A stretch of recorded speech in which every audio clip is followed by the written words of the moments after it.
حق میں حضرت مولا علی شیر خدا غلام کو لے کر کے گئے دکان پر.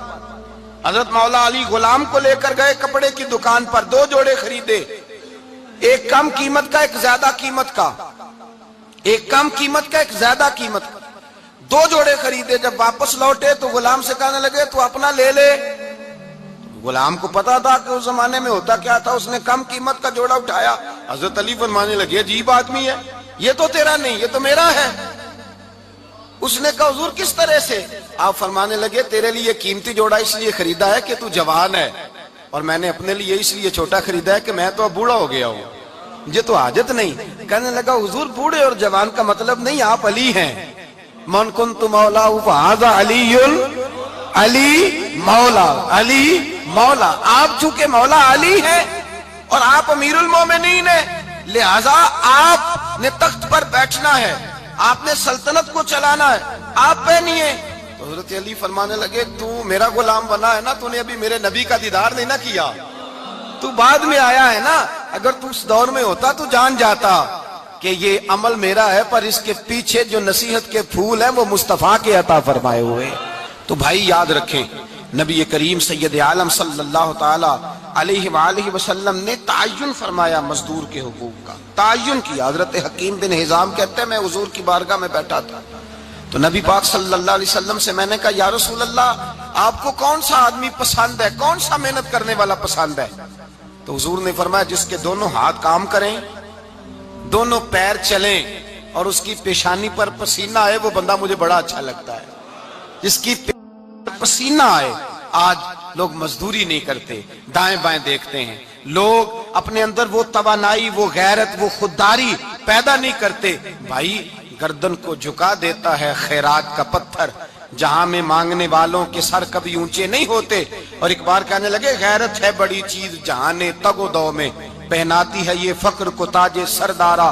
اپنے اندر یہ توانائی پیدا کرنی چاہیے, یہ کوشش کرنی چاہیے. میرے نبی کریم صلی اللہ علیہ وسلم نے فرمایا تمہارے بعض گناہ ایسے ہیں جو صرف تم مزدوری کرنے جاؤ گے تو اللہ تمہاری مزدوری کی وجہ سے ہی تمہارے گناہ معاف فرما دے گا. اللہ تمہاری محنت اور کوشش کے سبب سے تمہاری ان غلطیوں سے درگزر فرمائے گا. حبیب کریم سید عالم صلی اللہ علیہ وسلم نے فرمایا مزدور جب قیامت کے دن آئے گا, بھئی عالم تو آیا, صوفی تو آیا, درویش تو آیا, صحابہ تو آئے, ان کا آنا تو شفاعت کے لیے شمار کیا گیا. میرے مصطفیٰ نے فرمایا جب مزدور آئے گا, مزدور کی سب سے بڑی غلطی یہ ہے کہ مزدور اپنے آپ کو نیچ سمجھتا ہے. مزدور کی سب سے بڑی غلطی یہ ہے کہ یہ اپنے آپ کو چھوٹا سمجھتا ہے. اس کی زیادتی یہ ہے کہ یہ اپنی سوچ کو بڑا نہیں کرتا.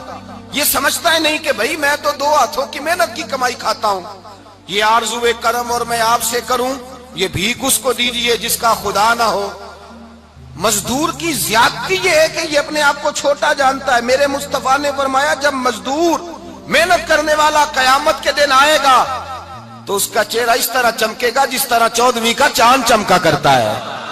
اس قدر اس کا چہرہ چمکے گا جب آئے گا وہ صبح قیامت. میرے بھائیو مزدور ایک عظیم شخصیت کا نام ہے. محنت کرنا, اپنے دونوں ہاتھوں سے مشقت کرنا, جدوجہد کرنا. مجھے کئی سارے لوگ, میں جب ملک کے مختلف گوشوں میں جاتا ہوں تو کئی سارے لوگ کہتے ہیں آپ کے ابا جی کا مزار کدھر ہے, آپ کس مزار کے سجادہ نشین ہیں؟ تو میں ان سے کہتا ہوں میں سجادہ نشین نہیں, میں تو کسان کا بیٹا ہوں, اور میں اس شخص کا بیٹا ہوں جو رات کو 2 بجے اٹھ کے بھی گھر سے نکلتے تھے 2 نفل پڑھ کے. تو ہم پوچھتے تھے کہ اماں جی ابا جی کہاں گئے؟ تو کہتے تھے چند کھیتوں کو پانی لگانا تھا, اور رات کو رخصت ہو گئے. فخر کی بات ہے, یہ اعزاز کی بات ہے, یہ اعزاز کی بات ہے. ہم نے ساری زندگی ان کے ہاتھ پہ چھالے دیکھے, لیکن بات لفظ زبان پر یہی دیکھی کہ بیٹا عزت والا وہی ہوتا ہے جو اپنے ہاتھوں سے محنت کر کے روزی کھایا کرتا ہے. بھائی یاد رکھیں یہ اعزاز کی بات ہے. اعزاز, مزدور کا بیٹا فخر کرے, کسان کا بیٹا ناز کرے.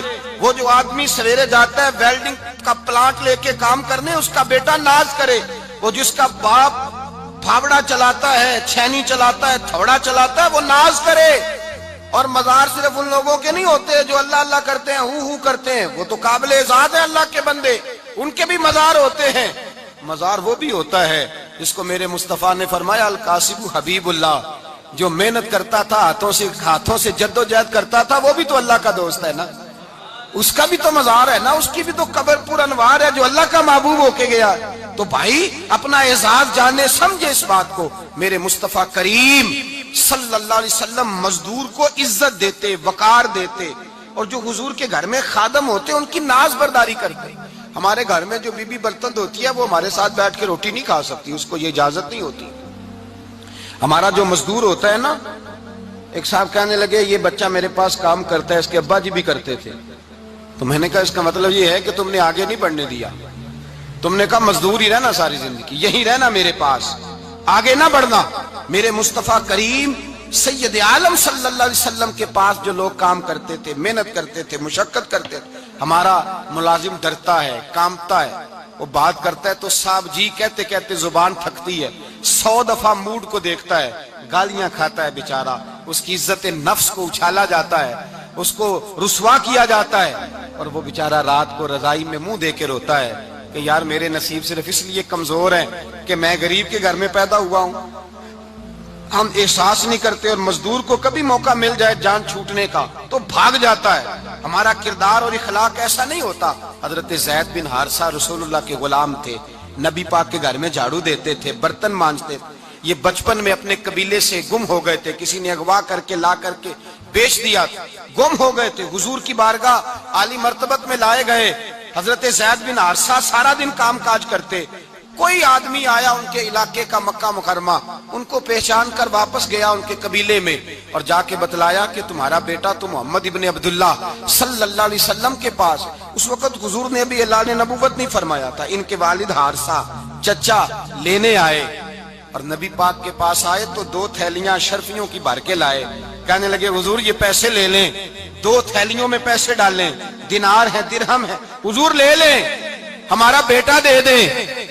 نبی پاک صلی اللہ علیہ وسلم نے فرمایا تمہیں غلطی لگ گئی ہے, پیسے پیچھے ہٹاؤ, میں زید کو بلاتا ہوں, میں زید کو, ادھر دیکھیے گا, میں زید کو, میں اسے بلاتا ہوں, اگر وہ جانا چاہے تمہارے ساتھ تو مجھے اعتراض نہیں لے جانا. چچا اور باپ کہنے لگے آپ عجیب بات کرتے ہیں, وہ غلامی چھوڑ کے نہیں جائے گا. آپ عجیب بات کرتے ہیں, وہ مزدوری چھوڑ کے بادشاہی اختیار نہیں کرے گا. ہم کھاتے پیتے لوگ ہیں, اس کی ماں ترس گئی ہے اس کو ملنے کو, بہنیں روتی ہیں, وہ جائے گا نہیں. میرے حبیب نے فرمایا تم نے ابھی یہ ذائقہ چکھا نہیں, تمہیں اس کا پتہ نہیں, تو میں بلاتا ہوں, اگر جانا چاہے تو پیسوں کی ضرورت نہیں, لے جانا. حضرت زید کو پیغام دیا, آئے. حضور نے فرمایا وہ تمہارے والد کھڑے ہیں, وہ چچا ہیں, لینے آئے ہیں. جناب زید گئے, باپ کے گلے سے لگے, بچھڑے ہوئے باپ بیٹا ایک دوسرے کو مل کے کھل کے روئے. کہا بیٹا تیری ماں کی آنکھیں پتھر ہو گئی تیرا رستہ دیکھ کے, تیری بہنیں ترستی ہیں تیرے چہرے کے دیدار کو. بیٹا وہ گلیاں بھی روتی ہیں جن میں تو کھیلا کرتا تھا, پر اب فکر کی بات کوئی نہیں, اب کوئی پریشانی نہیں, میں پیسے لایا ہوں تجھے لے جاؤں گا.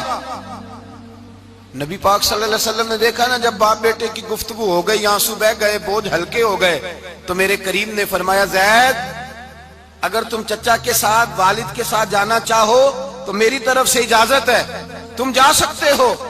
یہ لفظ کہے تو جناب زید دوڑ کے حضور کے قدموں میں آ کے بیٹھ گئے, حضور کے قدموں میں بیٹھ گئے. اور گویا فاضل بریلوی علیہ رحمہ نقشہ بیان کرتے ہیں, کہنے لگے تیرے قدموں میں رہوں غیر کی ٹھوکر پہ نہ ڈال, میں جھڑکیاں کھاؤں کہاں چھوڑ کے صدقہ تیرا, اور تیرے قدموں میں جو ہے غیر کا منہ کیا دیکھے, کون نظروں پہ چڑھے دیکھ کے تلوا تیرا.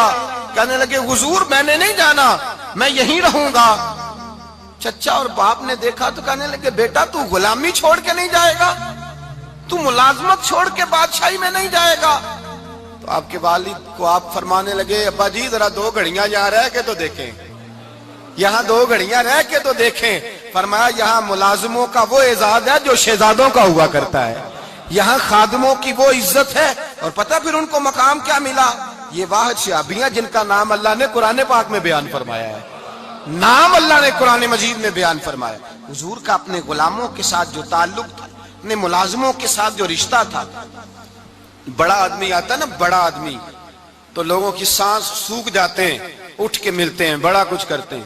مزدور آتا ہے تو لوگ اوے کہہ کے پکارتے ہیں, ان کو خبر ہی نہیں کہ اس شخص کا اعزاز کتنا ہے. حضرت انس بن مالک رضی اللہ تعالیٰ عنہ فرماتے ہیں میں چھوٹا سا تھا, میری اماں مجھے حضور کے گھر چھوڑ گئی. میں نے 10 سال نوکری کی نبی پاک کی. کتنے سال بولیے؟ 12ویں دن لوگ کہتے ہیں بس بھائی ختم ہو گیا, اب فرینکنس ہو گئی ہے, اب جو مرضی تیرے ساتھ کریں گے. 10 سال نوکری کی میں نے, لیکن جناب انس فرماتے ہیں نبی پاک نے کبھی مجھے اف تک بھی نہیں کہا تھا. اف تک بھی نہیں کہا تھا, اف تک بھی. حضور نے بھیجا جاؤ فلاں آدمی کو بلا کر کے لاؤ.